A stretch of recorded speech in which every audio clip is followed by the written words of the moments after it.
ഈശോമിശിഹായ്ക്ക് സ്തുതിയായിരിക്കട്ടെ. ഇന്ന് നമുക്കൊരു വ്യത്യസ്തമായ ആശയത്തെക്കുറിച്ച് ചിന്തിച്ചാലോ?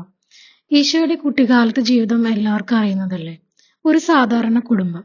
ഈശോ 30 വയസ്സ് വരെ മാതാപിതാക്കളുടെ കൂടെയാണ് ജീവിച്ചത്. ജോസഫ് നേരത്തെ മരിച്ചുപോയി. ഈശോയുടെ കുട്ടിക്കാലത്ത് ജോസഫിനെ ഒരു കഠിനാധ്വാനിയായിട്ടാണ് നമ്മൾ കാണുന്നത്. മാതാവിനുണ്ടായിരുന്നു ഒരുപാട് കഷ്ടപ്പാടുകൾ. ദൈവത്തിന്റെ പുത്രൻ അവരുടെ കൂടെ ജീവിച്ചിട്ടും അവരുടെ കഷ്ടപ്പാടുകൾ കുറഞ്ഞിരുന്നില്ല. അന്നന്നത്തെ ആഹാരത്തിന് വേണ്ടിയിട്ട് അവർ അധ്വാനിച്ചു. ഈശോയും അവരെ സഹായിച്ചു. അവരുടെ ജീവിതത്തിൽ നമ്മൾ നോക്കുമ്പോൾ അവർക്ക് ഒരുപാട് കുറവുകളുണ്ടായിരുന്നു. സാമ്പത്തികമായിട്ടുള്ള ബുദ്ധിമുട്ടുകളാണ് അതിൽ പ്രധാനമായിട്ടുണ്ടായിരുന്നത്. നമുക്ക് നമ്മളുടെ ഇന്നത്തെ ജീവിതവും നമ്മുടെ പ്രാർത്ഥനകളും അവരുടെ ജീവിതമായിട്ടൊന്ന് താരതമ്യം ചെയ്ത് നോക്കിയാലോ?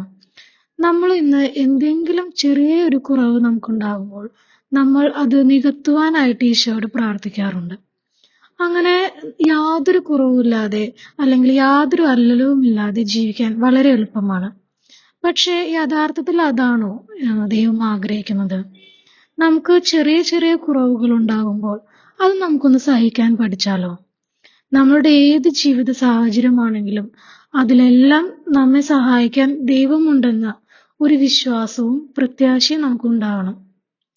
പിന്നെ ദൈവത്തിന് ഒന്നും അസാധ്യമല്ലെന്നും നാം ഉറച്ചു വിശ്വസിക്കണം. നമ്മളുടെ ഈ ചെറിയ ചെറിയ കുറവുകളെ നോക്കിയിരിക്കാനല്ല, പിന്നെ അത് പരിഹരിക്കാനും വേണ്ടി പ്രാർത്ഥിക്കുന്നതിനേക്കാൾ ഉപരി നമ്മളുടെ ഏതവസ്ഥയിലും ദൈവത്തെ മഹത്വപ്പെടുത്താൻ നമുക്കൊന്ന് ശ്രമിച്ചു നോക്കിയാലോ?